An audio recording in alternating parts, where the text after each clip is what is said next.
নমস্কার বন্ধুরা, ফার্স্ট ভিডিওতে আপনাদের ওয়েলকাম জানাচ্ছি। তো আজকে আমি আলোচনা করতে যাচ্ছি পঞ্চম শ্রেণীর পৃষ্ঠা নম্বর 12। তো ওখানে লেখা আছে এক অঙ্কের 4টি সংখ্যা দিয়ে 4 অঙ্কের বৃহত্তম ও ক্ষুদ্রতম সংখ্যা তৈরি করি। তো আমরা প্রথমে জেনে নিই বৃহত্তম সংখ্যাটা কি, ক্ষুদ্রতম সংখ্যাটা কি।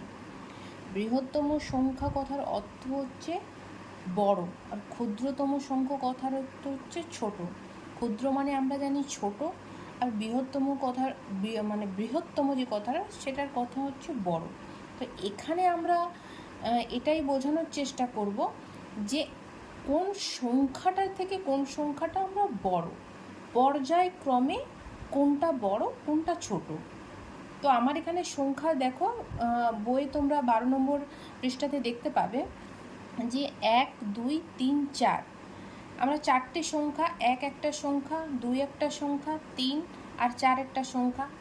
তো আমরা ওখানে উদাহরণস্বরূপ ওখানে দেওয়া আছে 4 আমরা জানি বড়, 4 সব থেকে বড় এখানের মধ্যে, তারপর 3, তারপর 2, তারপর 1 এবং ক্ষুদ্রতম কথার অর্থ হচ্ছে সব থেকে ছোট। আমার এই যে সংখ্যাগুলো আছে এর মধ্যে 4 যদি বড় হয়, এখানে 3 তার থেকে ছোট, তারপর 2 ছোট, তারপর 1 ছোট। তো তো আমার এখানে 1 আগে নেওয়া হচ্ছে, কারণ 1টা সব থেকে ছোট, তারপর 2, তারপর 3, তারপর 4।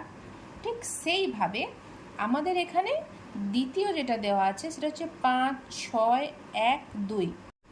পরের যেটা দেওয়া আছে আমাদের 5, 6, 1, 2। তো আমার এখানে 5, 6, 1, 2 সব থেকে বৃহত্তম 6, তারপর কত আসছে আমাদের 5, তারপর কত আসছে 5-এর থেকে এখানে 4 নেই, 3 নেই, তারপর আছে 2, তো আমরা 2 বসিয়ে নেব। 2-এর থেকে সব থেকে ছোট কত আছে 1, তো আমরা 1 বসিয়ে নেব। ঠিক সেইভাবে, ঠিক বিপরীতভাবে আমরা ক্ষুদ্রতম সংখ্যাটা আমরা লিখে নেব। তো আমার এখানে সব থেকে ছোট আছে কি 1, কারণ এখানে আমরা বৃহত্তম অনুযায়ী সাজিয়েছি। ঠিক ক্ষুদ্রতম অনুযায়ী যখন সাজাবো ঠিক তার অপোজিটটা হয়ে যাবে, বিপরীতভাবে হয়ে যাবে। 1 লিখলাম, এখানে 2 আছে, 2 লিখলাম, তারপর আছে 5, 5 লিখলাম, তারপর আছে 6, 6 লিখলাম, তারপরে তো এটা দেওয়াই আছে ওখানে। পরেরটা আছে 7, 3, 5, 0। পরেরটা আছে 7, 3, 5, 0 মানে 0। তো 0-র কোনো ভ্যালুয়েশন নেই, তো 0টাকে এখানে সব থেকে ক্ষুদ্রতম ধরা হচ্ছে। তারপর আছে 3, তারপর পাবো আমরা 5, তারপর পাবো 7।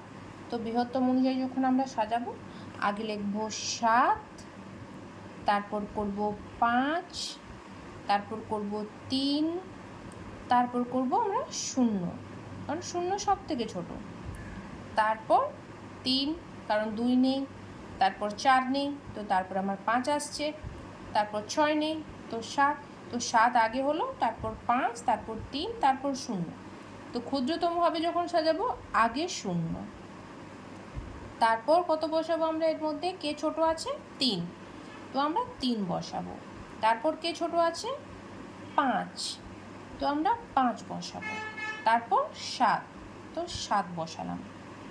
ঠিক একইভাবে আমরা এখানে দেখে নেব কে বৃহত্তম। এখানে সব থেকে বড় আছে 8, তো আমরা 8 লিখলাম। তারপরে 8 ছেড়ে এই 3টি সংখ্যার মধ্যে কে বৃহত্তম 7, তো আমরা 7 লিখলাম। তারপর 1 থেকে 1 বড় না 2 বড়, 2, তো আমরা 2 লিখব। তারপর আমরা 1 লিখব। তো সেইভাবে আবার ছোট থেকে বড় যেটা সেটা আমরা লিখব। ছোট আগে 1, তারপর 2, তারপর 7, তারপর 8, ঠিক আছে। তারপর পরেরটা আছে 0, 9, 1, 3। এর মধ্যে আমরা সব থেকে বড় কত 9, তো আমরা 9 লিখব। তারপর কি আছে 3, কারণ 9-এর পরে 7, 8, 5, 4 কিছুই নেই, একদম 3 আছে, তো আমার 3 লিখলাম আমি। তারপর 1 আছে, 1 লিখলাম। তারপর 0, ঠিক একইভাবে 0 ছোট হচ্ছে। তারপর 1 আছে, ওর থেকে বড় 1, 1-এর থেকে বড় এখানে 3, 3-এর থেকে বড় 9। তারপর 1 নম্বরে আমাদের যে কোশ্চেনটা আছে, প্রশ্নটা আছে, আন্দুলের মেলায় প্রথম দিনে 2365 জন লোক ও দ্বিতীয় দিনে 1206 জন লোক এসেছেন। ওই 2 দিনে মোট কতজন লোক এসেছেন? প্রথম দিনে 2365, তো আমরা লিখে নিই কত আছে 2000, তো 2কে আমরা হাজারের ঘরে বসালাম। 300, 3কে আমরা শতকের ঘরে বসালাম। 6 দশক, তো 6কে আমরা দশকের ঘরে বসালাম। 5 একক, ঠিক আছে, তো আমরা 5কে এককের ঘরে বসালাম। আর দ্বিতীয় দিন 1206 জন লোক, তো 1কে আমরা একের হাজারের ঘরে বসালাম, 2কে আমরা শতকের ঘরে বসালাম, 0কে আমরা দশকের ঘরে বসালাম, 6কে আমরা এককের ঘরে বসালাম।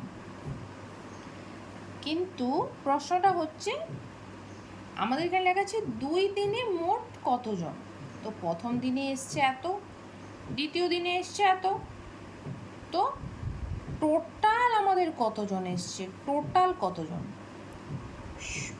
আমরা হিসাব করে নেব। আমাদের যখন কোনো কিছুতে পুরো হিসাবটা করতে আমাদের কি যোগ করতে হয়, আমরা যোগ করব, কারণ আমাদের প্রথম দিন যুক্ত দ্বিতীয় দিন আমাদেরকে করতে হবে, তবেই আমাদের মোট কতজন এসছে 2 দিন মিলে সেটা আমরা বুঝতে পারবো।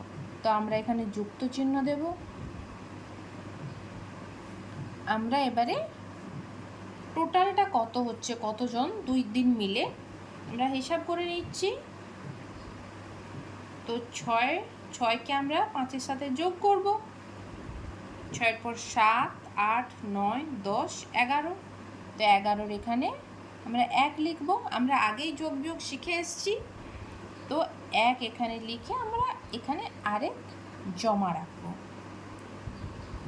তারপর আমরা এখানে 6-এর সাথে 1 আবার যোগ করব, দিয়ে আমরা 7 বসাবো। তারপর আমরা 2-এর পর 3, 4, 5, টোটাল 3 প্লাস 2 আমরা 5 লিখব। তারপর 2, 1, 3 আমরা 3 লিখব। তো এই যে আমরা পুরো সংখ্যাটা পেলাম, এটা হচ্ছে আমাদের 2 দিনের যে জনসংখ্যা হয়েছে ওই মেলাতে সেটার টোটাল। তো কত হচ্ছে আমাদের 3571 জন, ঠিক আছে। তো উত্তর আমাদের হবে আন্দুলের মেলায় প্রথম দিনে 2365 জন লোক ও দ্বিতীয় দিনে 1206 জন লোক এসেছেন। ওই 2 দিনে মোট 3571 জন লোক এসেছেন, ঠিক আছে। পৃষ্ঠা নম্বর 13-তে আমরা চলে এসেছি। প্রথম যেই অঙ্কটা আছে সেটা হলো স্কুলের মাঠের প্রাচীর তৈরি করতে 8000টি ইট এসেছে, তার মধ্যে 3832টি ইট গাঁথা হয়ে গেছে, পড়ে আছে কতটি ইট? 8000টা ইট আমাদের প্রাচীর তৈরি করার জন্য এসছে, তার মধ্যে আমাদের 3832টা ইট আমাদের গাঁথা হয়ে গেছে, তো পড়ে আছে কয়টা ইট? তাহলে আমাদের কি করতে হবে, আমরা লিখে নিই হাজার, শতক, দশক, একক আমরা লিখে নিই। তো আমাদের টোটাল ইট এসছে 8000। 8কে আমরা হাজারের ঘরে রাখলাম, আর শূন্যকে শতকের ঘরে, আরেকটা শূন্য দশক, আরেকটা এককের ঘরে আমরা রাখলাম। আর আমাদের ৩,৮৩২টি ইট গাঁথা হয়ে গেছে। ঠিক আছে, তো আমরা লিখে নিচ্ছি ৩কে হাজারের ঘরে, ৮ শত যেহেতু শতকের ঘরে, ৩ দশকের ঘরে আর ২ এককের ঘরে। এবারে আমাদের যেহেতু ৩,০০০টা খরচ হয়ে গেছে, ৮,০০০-এর মধ্যে ৩,৮৩২টা ইট খরচ হয়ে গেছে। তো আমাদের যখন কোনো কিছু সংখ্যা একটা টোটাল অ্যামাউন্ট থাকে, তার থেকে যখন আমরা বাদ ফেলে দিই, তো আমরা কি করি? আমরা বিয়োগ করি। যে আমাদের কাছে যদি আজকে 10 টাকা থাকে, তো আমার কাছ থেকে 5 টাকা আমার বোন নিয়ে নিল। তো আমরা কি করি? 10 থেকে 5 বিয়োগ করব, তো আমার কাছে আর কত টাকা পড়ে থাকলো? তো 5 টাকা পড়ে থাকবে, কারণ আমরা সেটাকে বিয়োগ করি। ঠিক সেইভাবে এখানে 8,000টা ইটের মধ্যে 3,832টা ইট আমাদের গাঁথা হয়ে গেছে। তো পড়ে থাকবে কয়টা ইট, সেটা আমরা হিসাব করার জন্য আমরা বিয়োগ করে নেব। আমরা বিয়োগ করে নিই তাহলে। তো আমাদের এখানে শূন্য আছে, তো আমাকে এখান থেকে ধার করব, কিন্তু এখানেও শূন্য। এখান থেকে ধার করব, এখান থেকেও শূন্য। এখানে একদম হাজারের ঘরে আমার 8 আছে, তো আমি এখান থেকে 1 ধার করব। ঠিক আছে, আর করে এখানে কত হলো আমাদের 10। ঠিক আছে, তারপর আমরা কত হিসাব করলাম? 2 এর পর 3, 4, 5, 6, 7, 8, 9, 10। তো আমাদের কত হলো? 8। আমরা আগে থেকেই জেনে এসেছি, যখন আমাদের মাঝখানে দুটো বা মাঝখানের একটা কি মাঝখানের 4টে যখন শূন্য বসে, আমরা তার বিপরীত সাইড দিয়ে যখন কোনো সময় আমরা ধার নিচ্ছি 1, তো সেখানে আমাদের এখানে 9 বসাতে হয়। ঠিক আছে, আমরা হিসাব করে নিই আবার। 9 থেকে আমরা 3 বাদ দেব। তো 3 এর পর 4, 5, 6, 7, 8, 9, কত হচ্ছে? 6। সেম এখান থেকে 9 থেকে আমরা 8 বাদ দেব। 1, 8, 1, 9। ঠিক আছে, আমরা এখান থেকে যখন 1 নিয়ে নিলাম, তো এখানে আমার থেকে যাচ্ছে কত? 7, তাই তো? তো 3 এর পর 4, 5, 6, 7, কত হচ্ছে এখানে উত্তর? 4। তো আমাদের উত্তর বেরিয়ে এলো কত? 4,168টা ইট। তো আমাদের স্কুলের মাঠের প্রাচীর তৈরি করতে 8,000টি ইট এসেছে, সেখান থেকে 3,832টি ইট গাঁথা হয়ে গেছে। পড়ে আছে আর কত ইট? 4,168টা ইট পড়ে আছে।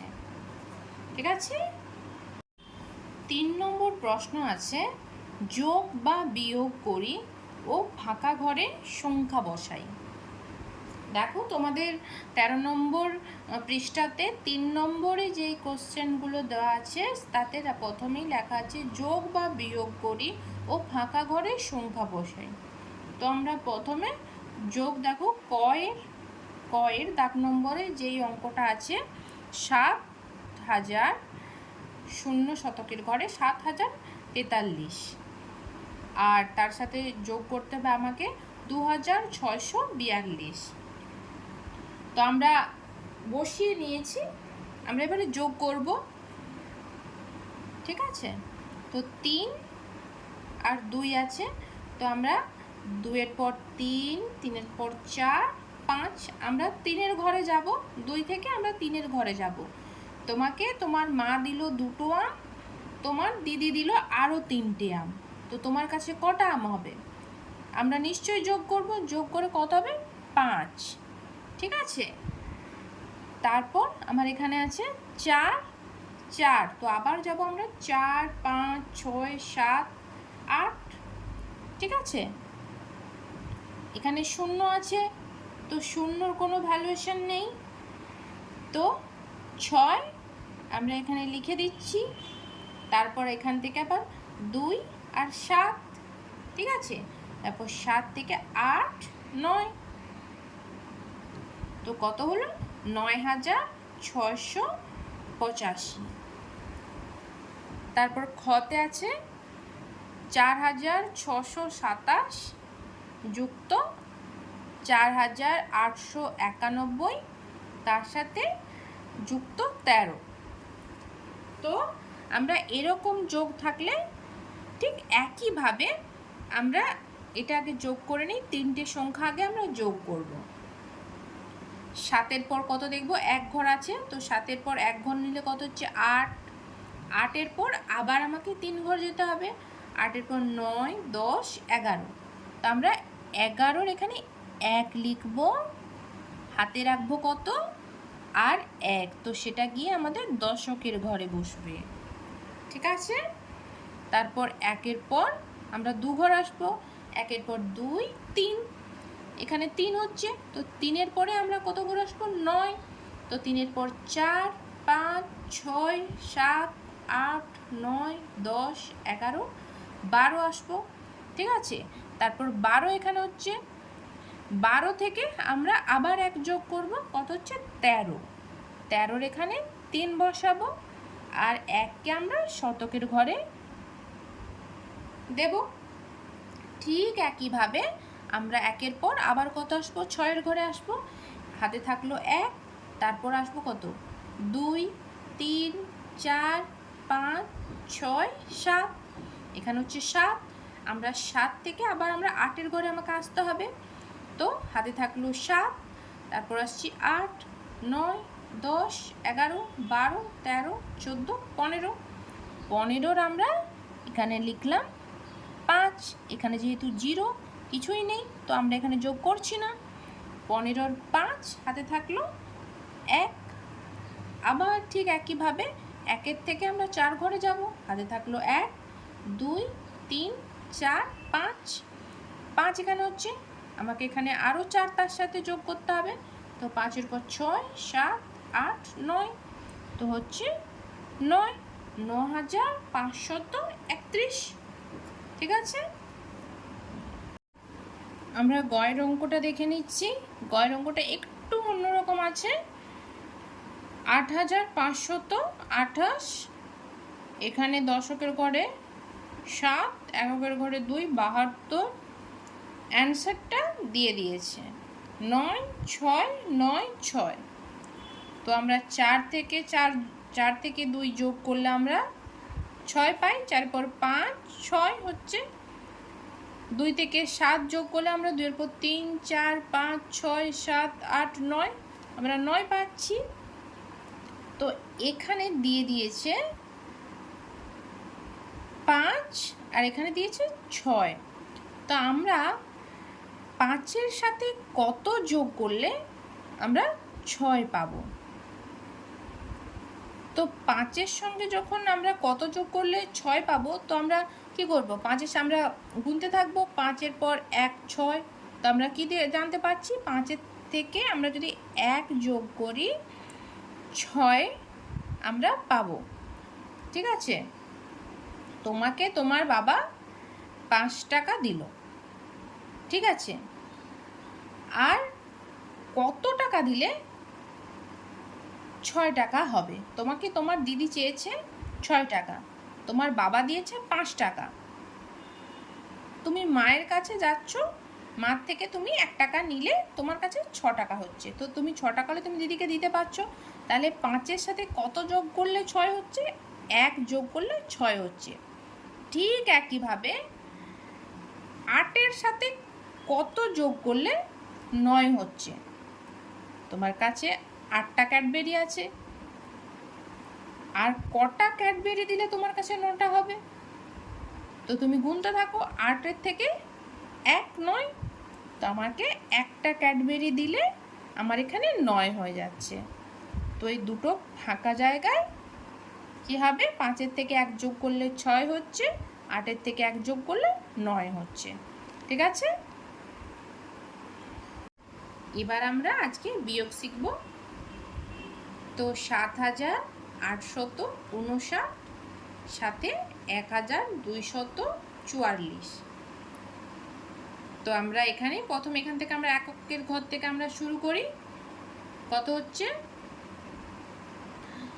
4, এখানে হচ্ছে 4, 4-এর থেকে 9 যেতে হবে, হাতে থাকলো 4, 5, 6, 7, 8, 9। আমার 5-এর ঘরে গিয়ে 9 হচ্ছে। তোমাকে তোমার বাবা 9টা ক্যাডবেরি দিয়েছে, তার থেকে তোমার দিদি 4টে নিয়ে নিয়েছে। কত থাকবে? 5টা তোমার কাছে। হিসাব করবে, তোমার দিদি যদি 4টে নিয়ে নেয় তাহলে তোমার কাছ থেকে গুনতে থাকলে তুমি 5টা ক্যাডবেরি পাবে। তারপর এখানে আছে 5, নিচে আছে কত 4। আমাকে সেমভাবে একইভাবে আমাকে যেতে হবে। 4 পর হাতে থাকলো 4 থেকে 5, তো আমার হচ্ছে এখানে 1।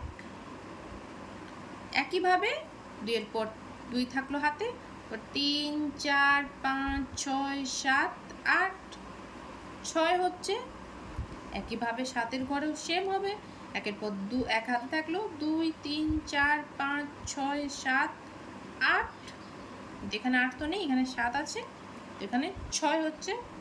ঠিক আছে, টোটাল কত হচ্ছে 6615।